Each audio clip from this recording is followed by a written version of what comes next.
현대신학. 현대신학은 노트 의존하지 않고 여러분들이 머릿속에 다 정리가 돼야 돼요. 맨 처음에 정통신학, 그다음에 신정통주의, 칼발트, 볼트만, 그 다음에 세속화신학, 세속화신학에서 대표적인 거, 사신신학, 희망의 신학, 해방신학, 그 다음에 이제 급진신학에서 이제 세속화, 합의곡수의 세속도시 등등 신학의 중요한 포인트 신학자들과 그거를 간결하게 다 정리할 수 있도록 정리해야 돼요. 그 깊은 내용대로 다 긴 설명은 여러분 자신이 이해도 하기 어렵고 그렇지만은 간략하게 정통주의 신학이란 뭘 말하느냐, 그 다음에 자유주의 신학은 뭐냐, 첫째, 둘째, 셋째, 넷째, 한 4가지 정도로 자유주의 신학을 정리해야 돼. 자유주의 신학의 특징은 뭐야? 맨 처음 모든 권위로부터의 자유, 모든 권위로부터의 자유. 그 다음에는 내재주의, 초월신은 없어. 내재주의, 인간과 윤리. 그 다음에는 인간의 윤리도 도덕적 완성으로서 지상낙원을 이룰 수 있다. 실존주의, 낙관주의, 그런 등등을 거기에 핵심적으로 포인트로 그렇게 요약할 수 있게. 칼발트 신학의 특징이 뭐냐? 칼발트 신학은 마찬가지로 실존주의 바탕으로 하고 있고, 칼발트 신학은 위기신학 또는 말씀의 신학이라고 그런다. 왜 위기신학이냐? 자유주의 신학, 계몽주의, 이성만능주의, 과학만능주의로 인간이 지상낙원을 이룰 수 있다고 낙관주의로 희망에 꽉 부풀어 있었는데 제1차 세계대전으로 인해서 모든 것이 하루아침에 다 붕괴되니까 거기에서의 위기의식이 오게 된 게 이게 뭐냐? 인간이 할 수 있는 게 뭐냐? 여기서 이제 위기의식을 느끼게 돼서 거기에 따라서 왜 이렇게 됐느냐? 결국 목회 차원에서 볼 때에 하나님을 버렸기 때문이다. 자유주의 신학. 자유주의는 하나님 없어요. 내재주의. 하나님 버렸기 때문이다. 초월신을 버렸기 때문이다. 그러므로 초월신을 찾아야 된다. 거기서 사람들이 전쟁의 폐허와 절망 가운데 있다가 그런 위기 상황에서 그런 위기에서 탈출하는 길이 초월신을 잃어버렸기 때문이니까 초월신을 찾자고 하는 거기에서 사람들이 태풍처럼 칼발트의 로마서 주석으로 인해 이제 태풍처럼 세상을 휩쓸기 시작했고, 그 다음에 왜 초월신을 잃어버렸느냐? 말씀을 버렸기 때문이다. 그래서 말씀으로 돌아가자. 이 2가지야. 칼발트 위기신학은 또 말씀의 신학이라고 그러는데 초월신을 버렸기 때문이다. 초월신을 찾자. 왜 초월신을 버렸느냐? 말씀을 버렸기 때문에 초월신을 그래서 말씀으로 돌아가서 말씀을 통해서 초월신을 찾자는 2가지가 칼발트 신학의 발단입니다. 칼발트가 찾아냈다고 하는 초월신은 뭐냐? 초월신은 우리가 볼 수 없어. 우리가 알 수 없어. 알 수 없는 신이 알 수 있도록 나타내 보여줘야 사람이 알 수 있어. 그래서 볼 수 없고 알 수 없는 초월신이 알 수 있도록 나타내 보여준 게 바로 예수를 통해서 예수 안에서 알 수 없는 초월신이 예수 안에서 나타났다. 예수 안에 나타난 그 초월신이 뭐야? 사랑. 그러니까 예수 안에 나타난 초월신은 우리가 믿는 성부 하나님, 바로 인격적인 신이 아니고 사랑이라고 하는 윤리적인, 정신적인, 사상적인 하나의 관념적인 거지 우리가 믿는 그 초월신이 아니라는 거. 그래서 예수 안에서 나타난 초월신, 즉 사랑을 통해서 우리는 예수 안에서 하나님을 만난다. 예수 안에서 하나님을 만난다. 그러므로 우리는 예수 안에서 하나님을 만나고 예수 안에서 우리는 예수, 하나님, 사람이 예수 안에서 하나가 되는 것이다. 예수 이꼬로 사람 이꼬로 하나님. 그 다음에 예수가 이제 완전한 사람이다. 그러므로 예수가 완전한 사람이기 때문에 예수가 선택된 거는 모든 인간이 다 선택된 거다. 예수 이코로 사람이니까 예수가 선택된 건 모든 사람이 다 선택된 거다. 그러므로 선택만 있고 유기는 없다. 하나님은 누굴 선택하고 누굴 버린 거 선택과 유기가 없다는 거예요. 그러면 선택이라는 거는 많은 것들 중에 선택한 거니까 구별이니까 구별 안 되고 선택 안 된 게 있어야 될 거 아니야? 그럼 칼발도의 유기는 뭐냐?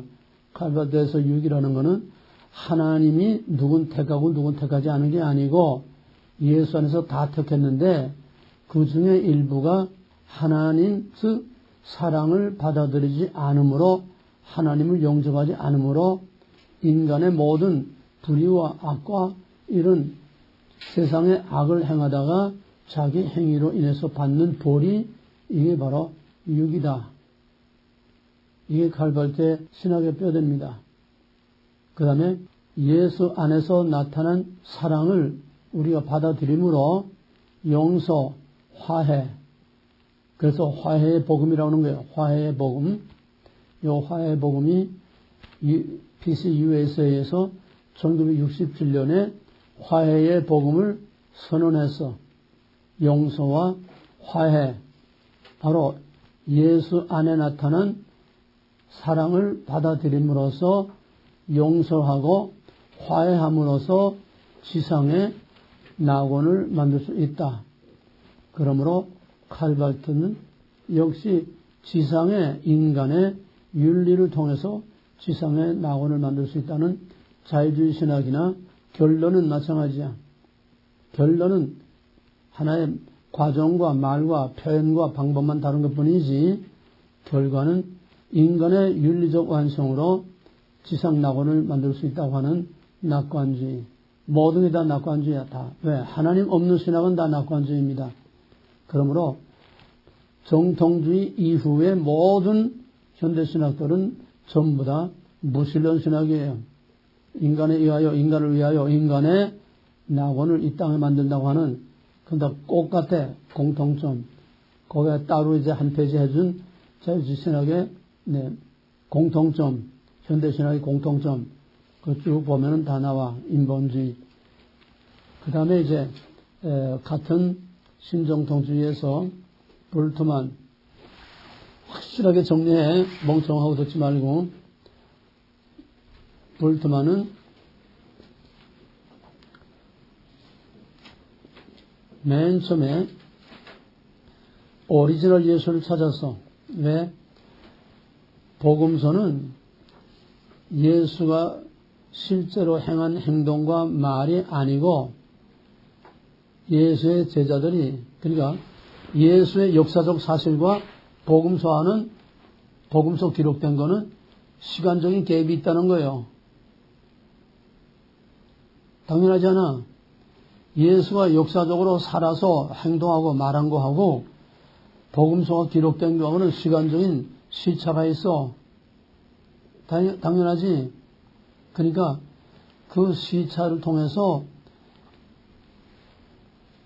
복음서 저자들이 오리지널 예수를 볼 수가 없고 복음서 제자들이 그 오리지널 예수에게다가 옷을 입히고 분장을 시키고 그럴싸하게 신비로운 이런 요소들을 추가해가지고서 예수를 신격화해서 예수 종교를 만든 거다.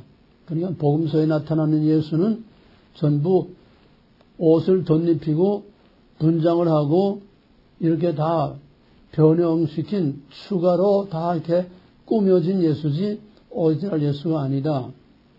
근데 오리지널 예수를 찾아야 되는데 오리지널 예수를 찾을 수 없어. 오리지널 예수를 찾는다는 것이 역사적 예수를 찾는다는 거예요. 역사적으로 예수가 실제로 한 말, 역사적으로 예수가 실제로 한 행동. 근데 그땐 비디오 카메라도 없고, 그땐 무슨 뭐 녹음기도 없고, 거기에 대해서 기록한 이렇다한 기록을 찾을 수도 없고, 고고학적인 증거들이 아무것도 없어. 복음서 외에는. 복음서 외에 예수를 할 길이 없어. 그러니까 역사적 예수는 구호만 외치지 사실 증거를 하나도 내놓은 게 없어. 그러니까 복음서의 예수는 꾸며진 예수이기 때문에 이건 오리지널이 아니니까 믿을 게 못 되고, 진짜 예수를 찾자니 진짜 예수를 찾을 길이 없고, 그러니까 여기서 해석하게 나오는 거야. 복음서에 대한 해석하게 나와. 그 해석하기 뭐냐 하면은 양식 비평, 스타일, 문학 양식, 표현 양식, 사도들이 꾸며낸 거하고 그걸 통해서 언어적인 분류, 여러 가지 이런 스타일을 통해서 사도들이 꾸며낸 그런 얘기들하고, 또 정말 예수님이 초대교회를 통해서 선포된 초대교회 성도들이 선포한 예수, 그거의 진짜라는 거야. 이제 진짜는 찾을 수 없으니까 거기서 양식 비평으로 이렇게 분류해가지고 꾸며진 예수를 제거하고 옷을 벗기고, 쉽게 말하면은 사도들이 입혀놓은 옷을 벗기고, 이거는 비신화라고 그래. 비신화. 그러니까 양식 비평이라고 하는 해석학에서 나오는 어쩔 수 없는 그 뒤에 따라 나온 것이 신화적인 비역사적, 비신화적인 것들을 다 걷어내야 그게 오리지널 예수에 가장 가까운 것을 찾아낼 수 있다. 그러므로 그 오리지널 예수라는 것은 초대교회 사도들과 성도들이 선포한 바로 그것이 선포된 말씀, 그래서 불트만에서 제일 중요한 것은 캐리그마야. 캐리그마. 선포된 말씀이 이게 오리지널 예수에 가장 가까운 거고, 복음서에 기록된 거는 덧입힌 옷들을 다 있기 때문에 이거는 믿을 진짜 예수가 아니다. 그래서 볼트만은 바로 진짜 예수를 찾기 위해서 양식 비평을 통해서 비신화 작업을 거쳐서 신화적인 요소, 꾸며진 요소, 덧입혀진 요소들을 다 걷어내고 벗겨내야 역사적 사실과 또 과학적으로 믿을 만한 그런 것들, 그 다음에 초대교회 성도들이 선포한 캐리그마, 그 선포된 말씀을, 그걸 우리는 오리지널로 믿어야 된다. 여기서 두 가지가 나와. 선포된 말씀과 초대교회 성도들이 믿었던 믿음의 예수하고 선포된 예수하고, 이걸 두 가지를 분류해요. 믿음의 예수는 그냥 믿음으로 믿습니다 하고 믿는 그 예수지 실제가 아니라는 거야. 이건 단순한 신앙 고백으로서의 예수하고, 캐리그마의 예수는 모든 덧입힌 것들을 다 걷어내고 거기서 진짜 선포된 예수이기 때문에 신앙의 예수, 신앙의 대상으로서의 예수가 아닌 신학적 작업을 통해서 덧입혀진 것들 다 걷어내고 비신화 작업을 통해서 걷어낸 그 선포된 그 말씀, 그것이 우리가 믿을 수 있는 거다. 이게 볼트만 신학의 뼈대입니다. 그 다음에 이제 세속화 신학으로 넘어가는 거죠. 세속화 신학의 희망의 신학, 그 다음에 해방 신학, 맨 처음에 사신 신학. 사신 신학이 왜 나오느냐? 2차 대전과 또 1차 세계대전과 2차 세계대전에서 엄청난 사람들이 죽고 엄청난 파괴가 일어나니까 신이 있다면은 도대체 신이 뭘 했느냐? 신이 할 수 있는 일이 뭐냐? 신이 세상이 이렇게 파괴되는데 신이 도대체 뭘 했느냐? 신이 할 수 있는 일이 뭐냐? 그러니까 신은 없다는 거야. 신이 할 일이 아무것도 없고 한 일이 아무것도 없다는 거야. 그러니까 그런 신은 없는 신이다. 사신신학이 거기서 나오는 겁니다. 아이탈저의 사신신학이. 그 다음에 이제 그런 절망 가운데서 희망의 신학이 나옵니다. 몰트만의 희망의 신학. 몰트만의 희망의 신학은 얼핏 읽으면은 우리가 믿는 복음의 신앙하고 거의 비슷한 것 같지만은 가장 중요한 거는 몰트만도 역시 현대신학에 공통된 모든 공통점과 마찬가지로 결국은 모든 인간은 궁극적으로 희망이 있다. 왜? 예수가 다시 오심으로 종말에는 이 세상이 악인이나 의인이나 다 선하게 돼서 지상에 정말 그런 낙원이 이루어진다고 하는 종말에 예수가 오심으로 지상에 완전한 구원이 이루어지고 완전한 지상에 평화와 낙원이 이루어진다고 하는, 그러므로 종말에는 이런 희망이 있도록 그렇게 작정되어 있다는 거예요. 반드시 종말에는 그런 희망이 온다는 거예요. 이게 한 단계 더 발전돼 가지고 그 다음에는 해방신학, 주로 남미를 중심으로서 이루는 해방신학이 뭐냐 하면은, 아니 가만 종말까지 기다린다고 좋은 세상이, 그런 세상이 오겠느냐? 뭔 얘기 알겠어? 종말까지 예수님이 와서 살기 좋은 세상 만든다고 그날까지 가만 기다릴 수 있겠느냐? 지금 당장 압제와 착취를 당하고 있는데, 신학적인 논쟁, 말장난 가지고는 이건 아니다. 교리나 말장난, 신학이나 이런 말과 문자로 이것만 가지고는 아니다. 이제는 한 발 더 적극적으로 나가서 인간의 힘으로 싸워서 저 압제하는 자들을 다 때려 부시고 인간의 힘으로 모든 악을 제거하고, 그래서 인간의 힘으로 이 땅에 살기 좋은 세상을 만들어야 된다. 이게 해방신학이요.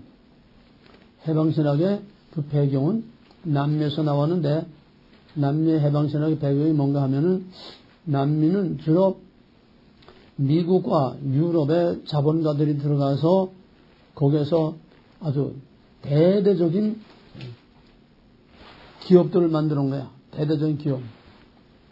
한 예를 들면은 아르헨티나는 그 스페인 사람들이 이제 왔지 않아? 아르헨티나는 땅이 워낙 넓으니까, 내가 1994년 아르헨티나에 갔더니 우리 형님 친구 그 교회 장로가 있는데, 백장로라고, 그 양반이 아르헨티나에 자기가 갖고 있는 땅을 대한민국 국민에게 한 쪽씩 다 놓아줘도 다 주지 못하고 남는 땅을 가지고 있대. 한 사람이.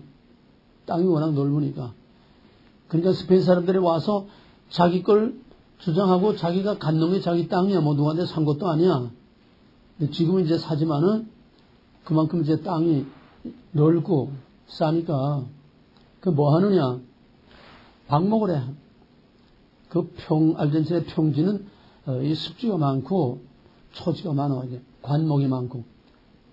그러니까 방목을 하는데 소가 몇 마리인지 몰라. 거기서 관리하는 현지인 하나 놔두고 소가 몇 마리인지 뭐 울타리가 있는 것도 아니고 그냥 그저 방목을 해. 그러다가 이제 1년에 뭐 한 번이나 두 번이나 이제 대형 추록들이 이제 몇십 대 와가지고서는 소들을 그냥 거기다 싣고 나가는 거야.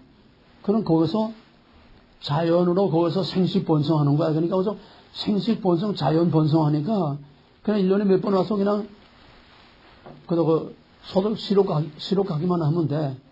뭐 거기에 사는 사람은 그냥 밥이나 먹도록 그냥 겨우 주면 되는 거고. 그러니까 투자하는 것도 오고 사려주는 것도 오고 아무것도 오고 가만 앉아서 그냥 1년에 수백 마리씩 그냥 소들이 팔려 나가니까 그냥 가만 앉아서 다 먹는 거야. 그럼 현지는 뭐냐? 현지는 죽도록 일해봐야 땡돈 한 푼 남는 게 없어. 그냥 밥이나 겨우 얻어 먹는 거야. 이게 한 예를 든 거야, 내가. 그러니까 남미에는 미국과 유럽 사람들이 들어와가지고 전부 다 투자를 하고 기업을 만들고 해가지고서 남미 사람들을 부려만 먹고 돈은 저희들이 다 걷어먹으니까 남미 사람들은 죽도록 일해봐야 나아지는 게 하나도 없다는 거야. 달라지는 게 하나도 없다는 거야. 지방칸 말을 못하고서 겨우 그 밑에 붙어서 밥이나 얻어먹는 이거를 종속이론이라고 해요.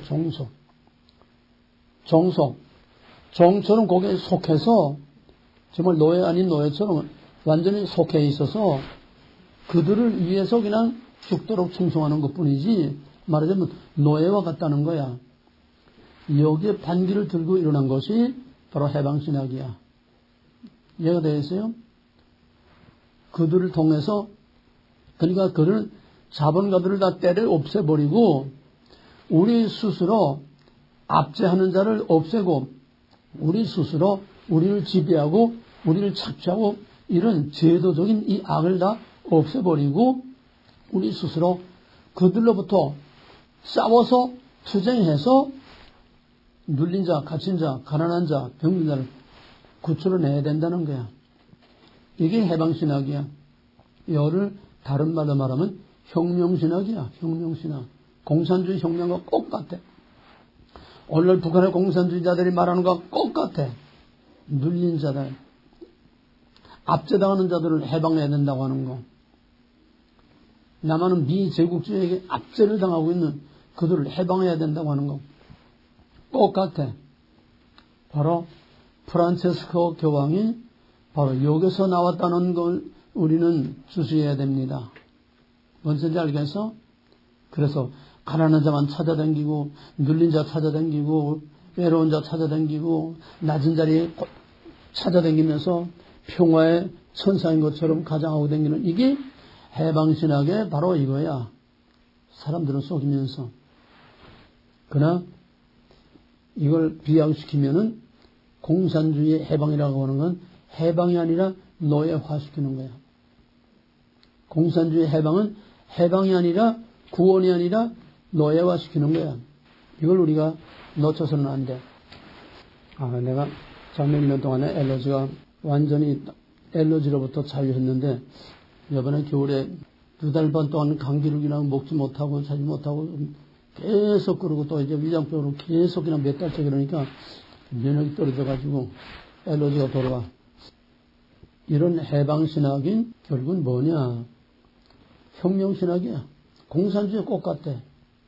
사회복음주의라는 건 어떤 특수한 이즘을 말하는 게 아니야. 인간의 힘으로 살기 좋은 세상을 만들자 하는 게 사회복음주의이기 때문에 해방신학도 사회복음주의, 모든 자유주의, 현대신학 다 사회복음주의야. 인간의 힘으로, 인간의 윤리적 완성으로, 다만 방법들만 다른 거야. 해방신학은 물리적인 투쟁으로 싸워서 저놈들 때려부시고 거기서 구출을 해서 우리 스스로 자유를 얻어야 된다고 하는 거. 가장 적극적인. 그래서 남미의 게리라들이 해방신학에 충동해가지고 게리라들이 일어나는 겁니다. 바로 이 해방신학을 한국적 해방신학으로 변형을 시킨 거야. 그게 민중신학이에요. 민중신학. 민중신학은 한국의 해방신학이야. 그래서 해방신학이 뭐라고 한마디로? 무슨 이론? 종속이론. 종속이론. 이게 해방신학의 키워드야. 종속이론. 바로 한국의 민중신학, 한국의 해방신학이 기독교 장로회의 그 신학자들에 의해서 이게 이제 본격적으로 한국에 심어지기 시작했어. 그래서 기독교 장로회 한국신학대가 나온 사람들이 기업체대, 중소기업의 위장 취업에 들어가가지고서 그 노동자로 위장 취업에 들어가가지고서 거기서 사람들 자꾸 세뇌시켜, 뭘 세뇌? 종속 이론을 자꾸 심어주는 거야. 1%의 가진 자 때문에 99%가 지금 다 착취를 당하고 너희들 죽도록 일해봐야 집 한 칸 마련하지 못하고 죽도록 일해봐야 겨우 돈 벌어서 집에 몇 푼 붙여주고 이 뒷공사리밖에 못해. 저놈들을 때려 부시고 우리 스스로 자유를 얻어야 돼. 이걸 자꾸 심어줘가지고 이게 우리나라에서 맨 처음 이 민중신학 터지기 시작한 것이 우리나라 산업화 과정에 70년대 초반에 산업화 겨우 일어나기 시작할 때 뭐부터 시작했는지 알아? 우리나라 산업화가 뭘부터 시작했는지 알아? 가발공장으로 시작했어.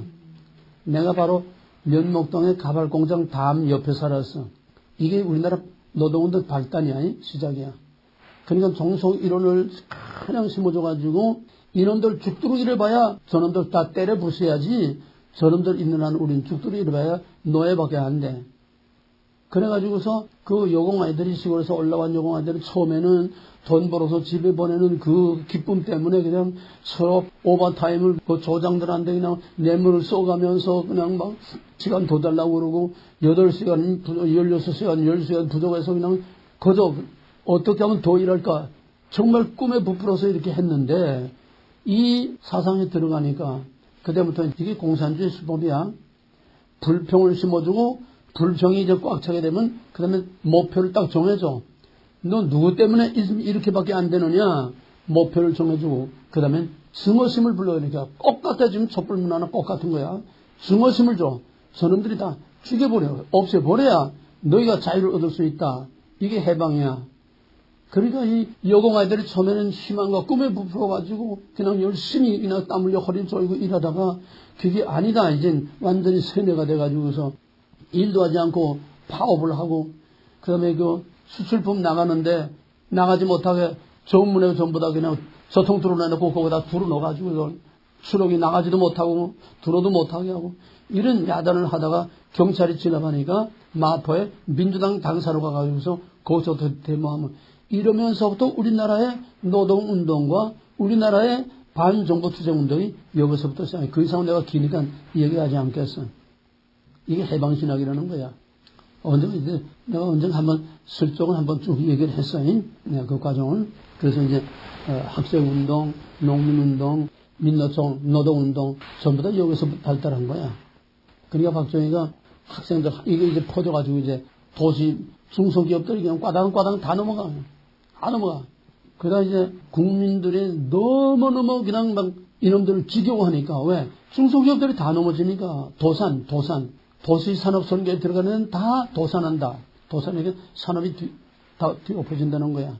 그때만 해도 여론이 순수하니까 여론이 또 이걸 뒷받쳐주고 하니까 이게 설 자리를 국민들로부터 배신당하면 혁명이라는 건 국민의 지지를 얻어야지 국민들로부터 배신당하면 혁명은 절대 못해. 공산주의 이런 원리야. 국민으로부터 버림받으면 절대로 혁명을 못한다는 거야.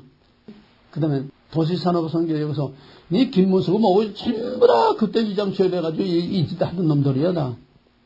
지금 운동권 김문수는 이제 전향했지만은 그러니까 이놈들이 이제 자라모가처럼 그냥 싹 숨기서 그 다음에 학교로 들어가서 학생들을 움직여가지고 학생들을 움직일 수 있어 하면서 여기에 이제 끼어든 것이 주사파가 끼어드는 거야. 학생운동을 들어가서 거기서 이제 세뇌 공작을 하니까 거기 끼어든 것이 이제 80년대 주사파 사상이 거기에 이제 김일성이 공작금 내려보내가지고 머리전문도 공부시키면서 내가 지금 임종서이가 바로 그 세대야. 거기서 공작금 받으면서 공부하고 학생회장하고 이런 것들이야. 이제는 목사나 신학자가 이제는 할 일이 없어. 왜? 이제는 완전히 자생적으로 이제 자립을 하니까 이제 저희는 이제 할 일이 없어. 저희는 그래서 데모를 하면 되는 거고 이제 자생적으로 학생운동이 너무 심해지고 체류탄 때문에 못 살겠다고 막 그냥 아우성치고 뭐든 그 장사하는 사람들이 다 그냥 넘어지고 망하고 그러니까 학생운동이 또 이제 주춤하면서 어디로 갔냐면 각 공장으로 들어가서 그다음에 차원이 다르게 노동운동하는 게 여기 민노총을 만든 거야. 그러니까 학생운동에서부터는 주사파와 북한 공산주의 사상이 들어가니까 단순한 해방신학의 종속 이론하고는 달라. 그걸 해방신학의 종속 이론은 비례도 순수한 편이야. 여기에 북한의 지령에 의해서 움직이는 주사파의 사상이 들어가니까 이땐 완전히 공산주의 혁명이야. 해방신학은 가진 자 때문에 못 사니까 가진 자를 때려 눕혀야 된다. 이 정도 수준인데 이제는 그게 아니라 완전히 공산주의가 들어가지고서 현 정부를 타도하고 공산적과 통일을 하자는 이거로 나가기 때문에 이제는 국가 차원의 반정부 투쟁이 되는 거야. 민노총, 농민. 이게 전부 다 급분하고 해방신학에서 발달된 오늘의 상황이 바로 거기서 온 거야. 누가 뿌리냐? 기독교 장로회, 한국신학대학, 이 목사들, 신학자들, 이게 뿌리야. 문익환이, 문동환이, 안병, 천부 이런 것들. 해방신학이라는 거는 그래서 남미뿐만 아니라 아프리카까지 뻗어나가면서 사방에 게리라, 반정부 투쟁. WCC는 이걸 또 자금을 대주고 지원해주고 무기를 대주고 혁명을 자꾸 조장시키는 거야.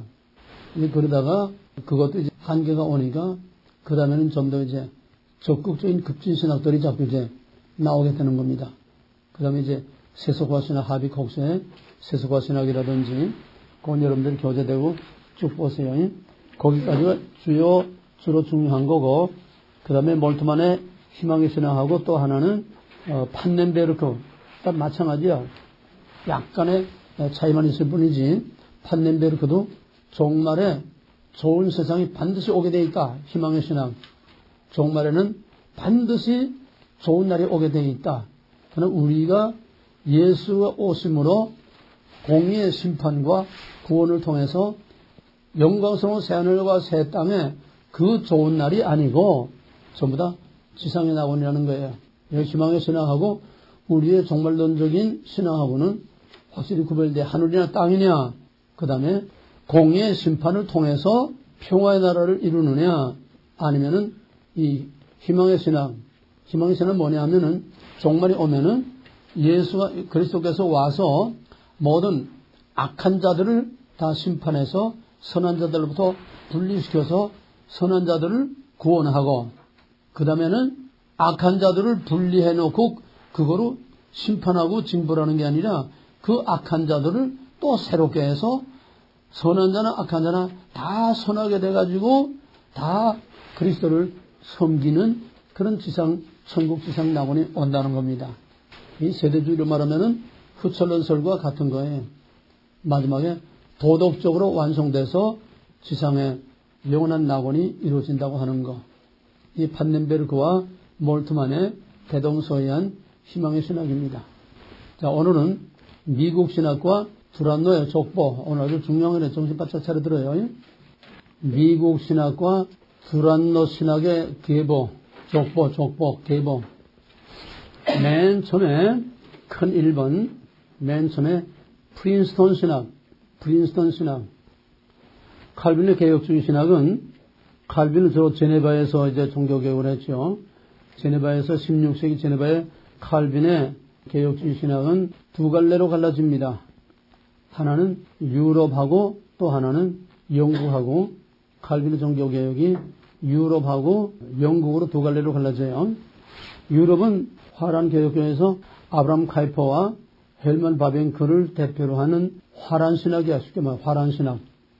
칼빈주의는 화란 신학과 웨스트민스터 신앙 고백을 따르는 영국계하고 유럽계하고 두 개로 갈라지는데, 화란계 신학이 미국으로 이민들이 와가지고서 미국에서 칼빈 신학을 세웁니다.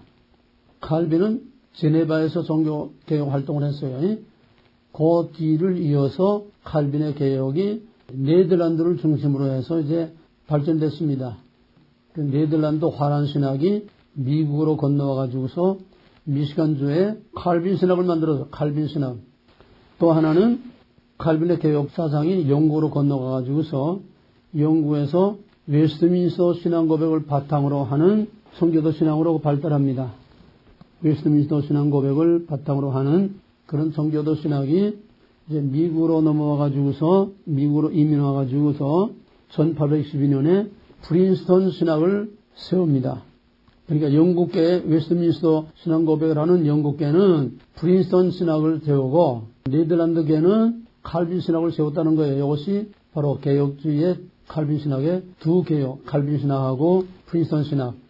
칼빈 신학은 그냥 큰 풍파 없이 지금까지 계속 잘 이어져 오고 있습니다. 왜냐하면 칼빈 신학은 그렇게 미국의 막강한 위력을 그렇게 발휘하지 못하고 조용하고 차분하게 명맥을 유지하고 있어요. 미국의 가장 큰 영향력을 미치고 주도적인 역할을, 미국 신학의 주도적인 역할을 한 것은 바로 프린스턴 신학입니다. 이제 중심이 되는 거예요.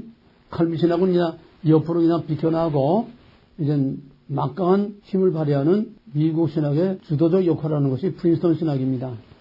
이 프린스턴 신학에서 그 다음에 하나하나 이제 나오는데, 프린스턴 신학의 그 밑에 보면은 이제 맨 처음에 프린스턴 신학의 첫째가 에치발드 알렉산더. 이 사람은 맨 처음 프린스턴 신학의 맨 처음 교수로서, 그때 배경이 뭐냐 하면은 한편에서 한참 자유주의 운동이 일어나는가 하면은 또 한편에서는 정반대로 부흥 운동을 통한 감성주의, 오늘 신사도 운동과 같이 부흥 운동을 통한 감성주의. 자유신학은 이성이죠. 이성과 감성이 양쪽에서 맞벌이 붙은 거예요. 왜? 자유주의 신학이 무신론 신학이니까 거기에 반동으로 영국의 존 웨슬레의 영향을 받고 존 웨슬레이의 부흥운동이 미국으로 넘어와가지고 그 영향을 받아 일어난 것이 미국의 19세기 대각성운동, 부흥운동입니다. 한쪽에서는 독일 신학이 넘어와서 자유주의 신학이 미국에서 이제 뿌리를 내리고 퍼져나가기 시작하고, 또 한쪽에서는 영국의 존 웨슬레이의 부흥운동이 미국으로 건너와서 미국에서 큰 대각성운동이라고 하는 큰 부흥운동이 일어나고, 부흥운동이라는 건 성령운동이에요. 쉽게 말하면 여기서 엄청난 신의 역사, 기적의 역사, 이런 운동이 일어났습니다. 이게 오늘날 신사도운동과 다른 거는, 이거는 감성주의 운동이긴 하지만은 이거는 성령운동이었습니다. 왜? 참 성령운동에는 회개가 따라요. 신사도운동에는 회개가 없습니다. 그냥 바람만 불 뿐이에요. 그래서 여기서는 회개와 치유. 대각성운동에서는 회개와 치유와 또 하나는 설교. 이 바람이 불기 시작한 거예요. 여기에 또 하나 끼워둔 건 뭐냐 하면은 영국에서 존 웨슬레이의 부흥운동의 불길이 미국에 건너온과 동시에 영국에서 일어난 세대주의가 또 깨묻어 들어왔어요. 그래서 미국의 부흥운동과 세대주의는 서로 휘용쳐가지고 미국의 대부흥운동과 함께 세대주의가 미국을 다 장악해버리고 말았어요. 바로 그러한 배경에서 알렉산더가 프린스턴의 맨 첫 번째 교수로서 막중한 시대적 사명감을 느끼게 된 겁니다. 왜? 무신론적인 자유주의 신학하고 이성만능의 자유주의 신학에다가 정반대로 감성주의 부흥운동이 일어나니까 이런 혼란 가운데서 뭔가 확실한 정통주의 신학을 세워야 되겠다는 사명감을 가지고서 이 알렉산더가 웨스트민스터 신앙고백을 중심으로 한 신학을 바로잡기 시작했습니다. 자유주의 신학의 싸늘하게 죽은 신학에다가 열정으로만 가득 타 있는 이런 감성주의에 젖은 이 사람들에게 하나님의 주권 사상과 웨스트민스터 신앙고백을 통해서 신학적 방향을 확정지으며 동시에 신학과 경건, 신학과 영적인 경건을 갖춘 영적 지도자를 양성하는 데에 주력을 했습니다. 한쪽에서는 자유주의 신학이 점점 일어나기 시작하고 한쪽에서는 정반대로 감성적인 영적인 부흥도 일어나니까 이런 혼란 속에서 올바른 신학을 정립해야 되겠다. 그래서 하나님의 주권 신앙과 웨스트민스터 신앙 고백을 토대로 한 바른 신학을 세움과 동시에 이 알렉산더는 이거냐 저거냐가 아니라 두 가지 요소 중에서 올바른 신학과 함께, 내 말은 교리주의 신학을 위한 신학 이게 아니라 지식, 이성 이쪽으로만이 아니라 바른 웨스트민스터 신앙 고백에 의한 바른 신앙과 함께 경건은 영적인 거예요. 영적인 경건을 갖춘 문무겸비한 올바른 탄탄한 신학에다가 영적 파워를 가진 그런 지도자를 양성해야 되겠다. 이게 프린스턴에서 맨 처음 알렉산더가 시도한 프린스턴의 정체성입니다. 정리됐어요? 그 다음에 두 번째로 찰스 하치. 찰스 하치는 이런 배경 가운데서 귀납법적인 방법으로 조직신학을 재정립했습니다. 귀납적인 방법으로. 그건 뭔 소리냐 하면은 쉽게 말하면은 모든 자연의 모든 사물들이 물리적인 자연의 법칙에 의해서 서로 조화를 이루고 서로 유기적인 관계를 가지면서 자연이라고 하는 하나의 모습을 갖추는 것처럼, 뭔 소리인지 알겠어요? 자연의 법칙 아래서 서로 조화와 유기적인 관계를 가지면서, 먹이 사슬도 유기적인 관계야. 모든 생태계 다 유기적인 관계야. 이런 유기적인 관계 속에서 자연이 다 서로 연관을 가지면서 자연이라고 하는 하나 이것이 존재할 수 있게 되는 것처럼 성경도 역사 속에서 하나님과 인간이 조화와 서로 연관을 가짐으로써 거기서 하나의 조직적인 체계와 진리라고 하는 체계가 만들어지는 거다. 그러므로 진리는 끝없는 조화와 또 그런 서로 유기적인 관계 안에서 진리가 확실하게 드러나는 것이다. 유기적인 관계, 자연과 모든 인간과 역사 속에서 인간과 하나님이 역사의 진행 속에서 서로 유기적인 하나님과 인간의 관계 속에서 성경이 이루어져 간다는 거예요. 그 다음에 이제 세 번째는 벤자민 워필드인데, 이 워필드는 그러니까 알렉산더가 목회 신학적인 그런 방향으로 갔다고 하면은 신학생들을 목회자를 양성하는 방향으로 웨스트민스터 신학교로 신학을 확실히 세우고 그 다음에 경건성을 갖추는 영적인 경건성을 갖추는 그런 목회 차원에서 신학교육을 했다고 하면은 핫지는 조직신학적인 이런 작업을 한 거예요. 하나님과 인간의 관계 속에서 성경이 이루어져 가도록 조직신학적인 그 다음에 이제 세 번째 워필드는 하나의 변증 교수로서 변증학 교수로서 독일 신학과 자유주의 신학에 대해서 독일 신학은 자유주의 신학이죠. 거기에 대해서 기독교를 방어하는 거기에 주력한 거예요. 월필드는 자유주의 신학, 독일 신학으로부터 기독교의 신앙을 방어하는 변증 신학자로서 기독교의 변증가로 독일 신학이라는 건 진화론도 받아들이고 다 받아들이잖아요. 그러니까 이때 진화론과 자유주의가 막 그냥 파도처럼 밀려오는 상황에서 거기서 기독교의 본래 정통성을 방어하고 우리를 지키는 그런 칼빈처럼 변증 신학에 주력했다는 겁니다. 그러면 프린스턴 신학의 특색이 뭐냐? 프린스턴 신학의 특색은 단일성이 뭐냐 하면은 맨 처음 알렉산더, 그 다음에 핫지, 알렉산더의 올바른 목회자 양성하는 그러니까 웨스트민스터 신앙 고백과 영적인 경건성을 같이 갖추는 그런 목회자에 주력했다고 하면은 핫지는 그걸 조직신학으로 묶어서 그거를 확실히 세우는 거. 그 다음에는 월필드는 자유주의 신학으로부터 정통신학을 보호하기 위한 변증신학으로 이게 프린스턴 신학의 3대 특징인데 그거를 한마디로 말하면은 하나의 단일성이다. 꽃 같은 거야. 뭐야? 결국은 정통주의 신학을 계속 유지, 방어, 보호하겠다고 하는 꽃 같은 신학이라는 거야. 이해가 되겠어요? 그들이 갖는 관심과 포커스는 다르고 역할은 다르지만은 결국은 뭐냐? 정통주의 신학을 지켜야 되겠다는 거. 그거는 꽃 같다는 거예요. 그 다음에 이제 메이첸은 프린스턴 신학의 변천기에 메이첸이 활동하게 됩니다. 변천기라는 뭐냐?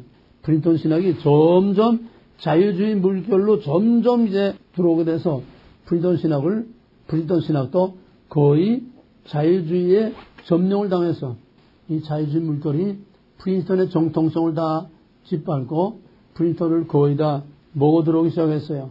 이런 상황에서 그래서 메이천은 역시 월필드처럼 그런 자유주의 물결 속에서 정통신학을 마지막까지 지키고 변호하려고 하는 그런 역할을 할 수밖에 없는 겁니다. 그래서 자유주의 신학은 기독교의 역사성을 부정해. 예수의 역사성을 부정해. 무슨 말이냐? 예수와 실제로 십자가에서 죽고 동정로 잉태하고 예수가 실제로 부활하고 예수가 실제로 우리를 구원하는 역사적인 부활, 역사적인 동정로 잉태, 역사적인 모든 사실들을 자유주의 신학은 다 부정합니다. 그런데 비해서 메이체는 바로 기독교 역사를 액면 그대로 우리가 믿는 대로 사도들과 예수 그리스도의 구속 사건, 그거를 복음적인 역사적 사건으로 그대로 보는 거예요. 역사성을 강조하는 거예요. 우리가 지금 믿고 있는 그대로 예수님의 모든 사실을 다 역사적인 팩트, 사도들의 모든 활동과 사도들의 가르침이 역사적으로 사실 그대로라고 하는 거, 역사성을 강조하는 거. 왜 역사성을 강조할까? 왜 역사성을 이렇게 강조하면 될까? 메이천의 활동 무대가 어떤 무대라고? 메이천의 시대가 어떤 시대라고? 자유주의의 프린스턴의 자유주의 물결이 다 들어와가지고서 프린스턴에 위기를 당할 상황이 되니까 그걸 끝까지 막아내고 끝까지 정통신학을 지켜내기 위해서 방어신학, 변증신학. 그러면 자유주의 신학은 뭐예요? 사도들과 예수의 역사성을 부인하는 거야. 역사성을 부인해. 자유주의 신학은 다 이렇게 만들어지고 꾸며진 거라는 거 아니야? 전부 다 하나님 없는 하나님. 그러니까 거기에 대해서 예수와 사도들은 역사적으로 실제했고 역사적으로 그대로 성경에 기록된 대로 그렇게 있었다. 사실, 역사적 사실을 강조함으로써 자유주의 신학의 이 물결을 막아내려고 마지막까지 분투 노력한 사람이 바로 메이천입니다. 그러다가 이제 그 다음에는 결국 1929년에 와가지고서 메이천은 더 이상 거기서 배견하지 못하게 결국은 밀려납니다. 쫓겨나는 거예요. 자유주의 물결에 이제 완전히 자유주의가 장악했으니까 자유주의 신학자들의 물결에 더 이상 혼자 버텨내기는 역부족이고 이제는 더 이상 버티지 못해서 결국은 거기서 밀려나다시피 쫓겨납니다. 쫓겨나가지고 1929년에 필라델피아에 웨스트민스터 신학교를 세웁니다. 신학교 몇 개 나왔어 이제? 신학교 몇 개 나와서 뭐뭐 나와서 전부 다 봐봐. 맨 처음에 칼빈 신학, 그 다음에 프린스턴, 그 다음에 웨스트민스터.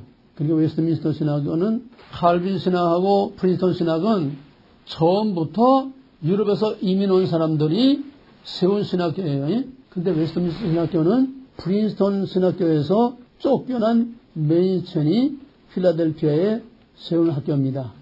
메이천이 뭐라고 했냐면은 그 교재 보게 되면은 웨스트민스터 신학교를 세우고서 맨 처음 개교 예배를 들 때, 개강 예배를 할 때 메이천이 뭐라고 했냐면은 프린스턴 신학교는 이제 죽었지만은 프린스턴 신학교의 전통은 우리 웨스트민스터에 의해서 계속 살아있고 웨스트민스터 신학교는 하나님의 은혜로 계속 프린스턴의 정통성을 손상시키지 않을 것이다.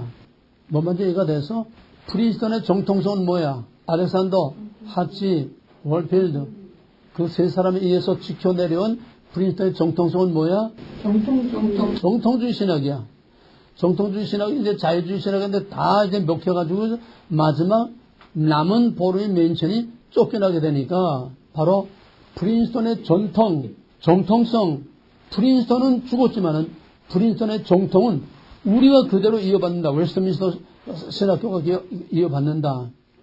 그래서 프린스턴의 정통주의 신학은 웨스트민스터로 넘어오게 됩니다.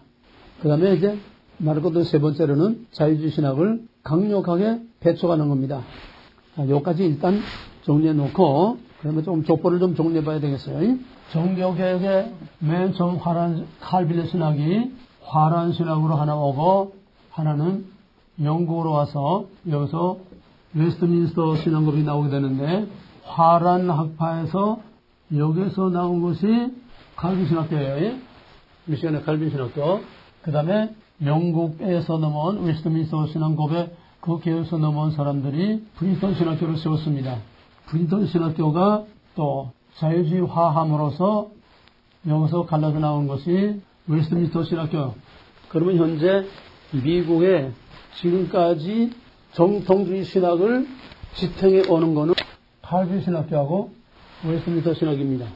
이것이 정통주의 신학을 지켜오고 있는 거예요. 칼빈 신학은 이렇다 할 큰 변동 없이 오늘까지 그냥 그대로 유지되어 오고 있는데 왜? 칼빈 신학은 미국의 주도권을 갖는 그런 막강한 파워를 갖는 그런 신학교가 아니에요. 그냥 조용히 그 자체로서 유지되어 오고 있는데 미국의 중심에서 미국의 교회들을 영향을 미치고 있는 가장 막강한 힘이 프린스턴이었으니까 프린스턴이 자유돼서 죽으니까 거기서 나와서 웨스트민스터가 나왔는데 지금 이 웨스트민스터가 미국에서 가장 대표적인 지금 보수 신학인데 엄밀히 말하면은 이 웨스트민스터도 지금 다 잡동사니로 다 뒤섞이고 말아서 이제 미국의 진짜 보수는 거의 찾아보기 어려울 만큼 그나마 이제 칼빈 신학교가 큰 풍파 없이 그나마 보존돼 오고 있는데 예외 없이 어디나 다 섞여 들어오고 확 바뀌는 게 아니라 살금살금 칼라가 점점 달라진다는 얘기예요. 세속화돼 가고 있는 거야. 어쩔 수 없어. 그럼 내가 왜 얘기를 하느냐. 한경직과 김재준이 프린스턴 나왔어요. 자, 이제 잘 들어. 프린스턴에서 웨스트민스터로 갈라져 나온 이후는 그 이전을 구 프린스턴이라고 그래요. 구 프린스톤, 그 정통성을 갖는 프린스톤이야. 갈라져 나오고서는 완전히 자유주의 쪽으로 다 갔기 때문에 그때는 그 프린스톤의 영광스러운 그런 찬란한 프린스톤이 아니라 이미 자유주의화된 프린스톤이야. 그건 후기 프린스톤이야.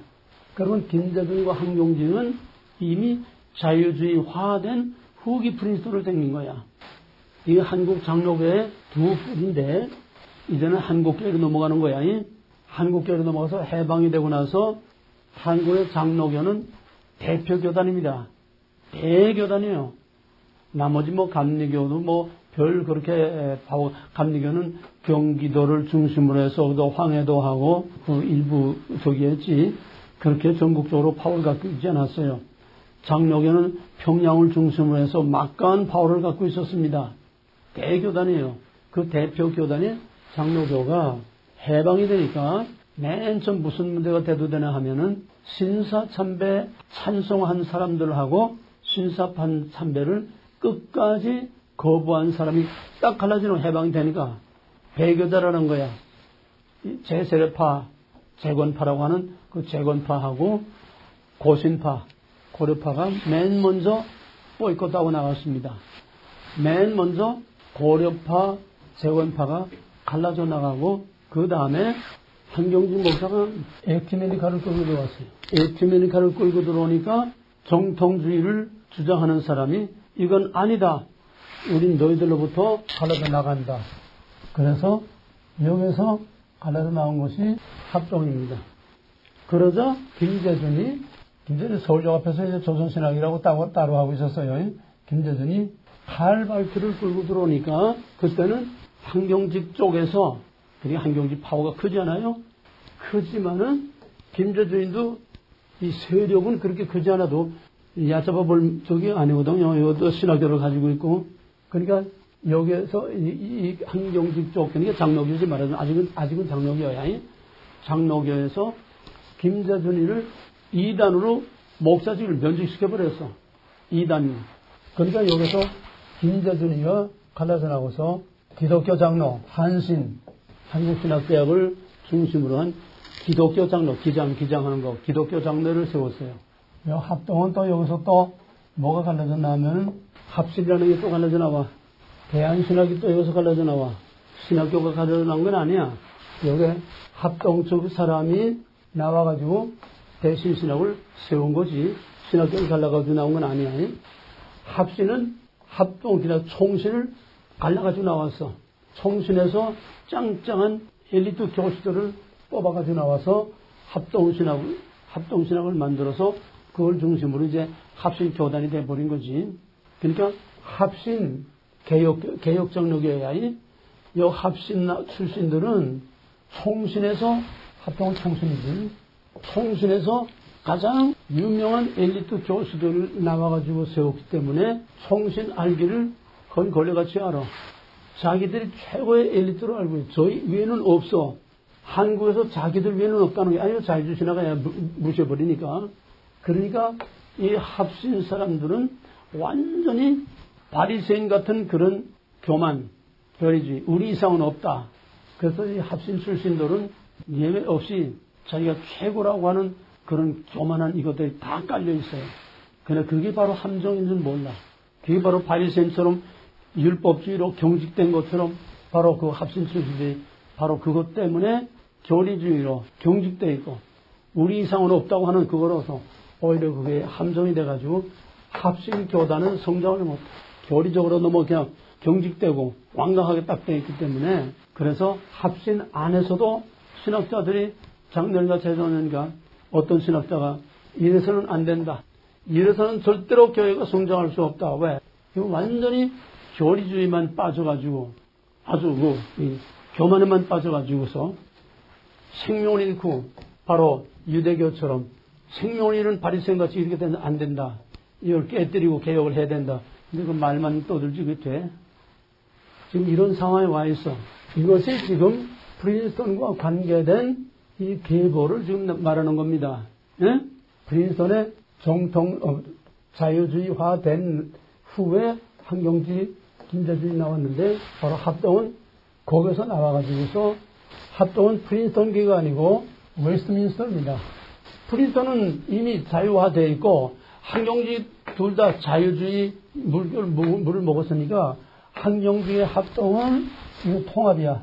항용지를 중심으로 한 통합 측은 온건 자유주의야. 이거 자유주의다. 통합은 온건 자유주의입니다. 그 다음에 기독교 장로, 김재선의 기독교 장로는 아주 극좌야. 극좌. 완전히 공산주의야. 극좌입니다.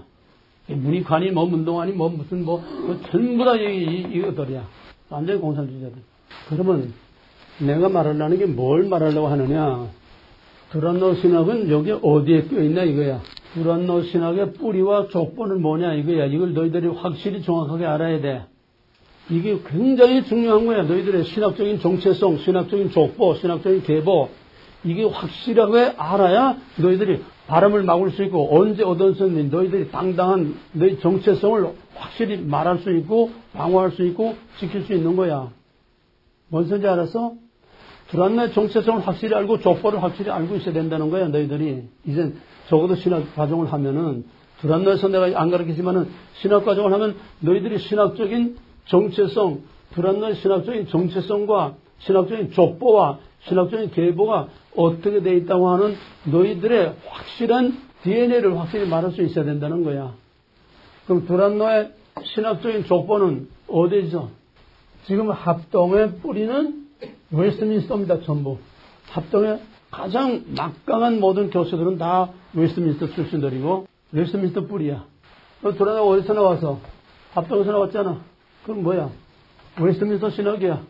그리고 광나루 장씨는 온건 자유주의, 환경지, 에큐메니컬, 또 한국신학대학은 아주 극좌. 그 다음에 이제 여기 나오지 않은 고신도 웨스트민스터예요.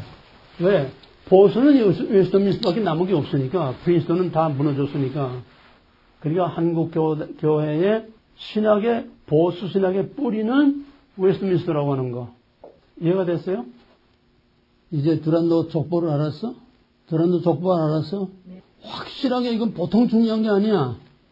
너희들이 바람 맞지 않고 엉터리 취급받지 않고 너희들이 정말 날라리 취급받지 않으려면은 너희들 신학적인 뿌리와 족보와 너희들의 정체성이 확실히 정체성 확실히 말할 수 있어야 돼. 우리 이런 신학을 했다. 어디 가서 무슨 신학 했냐? 웨스트민스터 신학을 했다고 그러면 돼. 응? 총신, 합동, 웨스트민스터, 두란노 다 똑같은 웨스트민스터 신학이야. 그 웨스트민스터 신학이 정통주의 신학이라는 거야. 합동은 그럼 전혀 섞이지 않은 거예요? 그러니까 합동이 환경주의에서 나올 때 전혀 웨스트민스터가 섞이는데 합동이라고 왜 안 섞이겠어? 자유주의까지는 들어안 가도 야금야금 조금씩 변형되고 무너져 내려가고 어쩔 수 없어. 시대가 그러니까. 이제는 정말 순수한 정통성을 갖는 개혁사상의 정통성을 갖는 그런 정통신학을 갖는 그런 학교는 힘들어.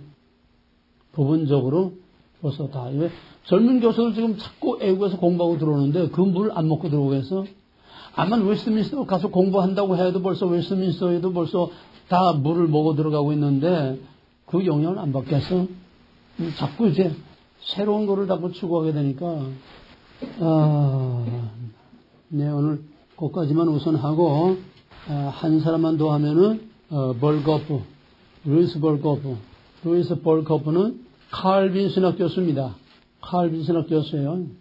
칼빈 신학 조직신학 교수로서 이 사람은 정통주의지만은 정통주의의 문제가 뭔가 하면은 정통주의 문제 또는 근본주의 문제가 뭐냐 하면은 영적인 구원만 말하고 사회와 이웃에 대해서 너무 취약하다는 거야. 그래서 교회는 사회에 대해서 책임 있는 그런 존재가 돼야 된다는 거야. 이게 보수 교단의 가장 큰 약점입니다. 보수 교단은 그저 영혼 구원에만 치중하기 때문에 사회에 대해서 그렇게 책임 있는 그런 활동을 많이 하질 못했어요. 그러니까 반동으로 사회복음주의들이 판을 치게 되는 겁니다. 우리가 할 걸 못하니까 다 일장일단이 있어요. 그 다음에 보수 교단의 또 하나의 문제는 뭐냐 하면은 배타성. 정통주의를 지키려니까 배타를 해야 돼. 왜? 속기면 무너지니까 배타를 해야 돼. 바로 이 배타성 때문에 배타할 거를 배타하고 용납할 걸 용납해야 되는데 바로 이 배타성 때문에 맨 처음에는 자유주의 신학을 배타하는 건 당연해. 근데 이 배타성이 체질화돼가지고 저희끼리 배타하는 거야. 응? 신학적인 문제가 아닌 다른 문제 가지고 저희끼리 배타하고 그래서 여기서 보수신학의 가장 치명적인 약점은 뭐냐면 이 배타성 때문에 저희끼리 배타해서 수많은 교단으로 자꾸 쪼개지고 갈라진다는 거야. 지금 대한예수교 장로의 이름을 갖는 교단이 한 100개 교단이 된대. 기독교 장로회나 자유주의, 기독교 장로회나 통합 측은 갈라져 나가는 교단이 없어. 싸우지 않아. 왜? 저희들 다 관용하니까. 관용한다는 뭐야? 배타가 없다는 거야. 그러니까 젠틀해. 아주 젠틀해. 이 통합적 사람들은 주로 평안도 사람이 많은데 아주 신앙이 얼마나 깨끗하고 젠틀해요. 합동은 그 대신 구질구질해. 사람들이 구질구질해. 기질들이 구질구질해. 꼬리까분하고 대화가 안 되고 말이 안 통하고. 이 합동은 주로 황해도가 주축입니다. 통합은 평안도가 주축입니다. 기장은 전라도하고 함경도가 주축입니다. 그러니까 어쩔 수 없어요. 신학적으로 갈라진 것도 결국은 지방적이 안 될 수가 없어요. 기장을 원래 나간 것이 아주 골수 함경도야 다. 기장은 전부 골수 함경도. 그러니까 공산주의 빨대들. 거기다 전라도. 이게 기장 바닥이야. 합동은 전라도도 있고 또 주로 황해도가 주축이야. 구질구질해. 끈질끈질해. 니전투라고 그러잖아. 니전투. 논바닥에서 서로 개들이 싸우는 거네. 황해도에서 끈질긴 그릇 때문에 독립운동가도 거기서 이제 많이 나오지만은 평안도는 맨 처음 개화된 데야. 무슨 알겠어? 맨 처음 개화된 데가 평안도야. 그리고 사람들이 제일 개화가 됐다는 건 진보됐다는 건 그만큼 새로운 거를 잘 받아들이고 그만큼 젠틀한 거예요. 젠틀. 깨끗해. 구질구질하지 않아. 쌩하고. 원래 기질이 또 평안도도 그런 기질이지만은 이런 지방적인 이런 것들이 이제 섞여 있어. 예, 그 다음에 뭐 한두 개 남았는데 그거는 여러분들이 그냥 교재가지고 익히고 오늘은 여기까지만 우선 하겠습니다. 미국과 한국의 보수신학과 진보신학, 미국과 한국의 자유주의 신학과 정통주의 신학 그 계보가 어떻게 됐느냐. 두란노의 신학의 족보와 계보는 어디에 어느 계열에 어떻게 속해 있느냐. 이걸 정확하게 여러분들이 기억하시기 바랍니다.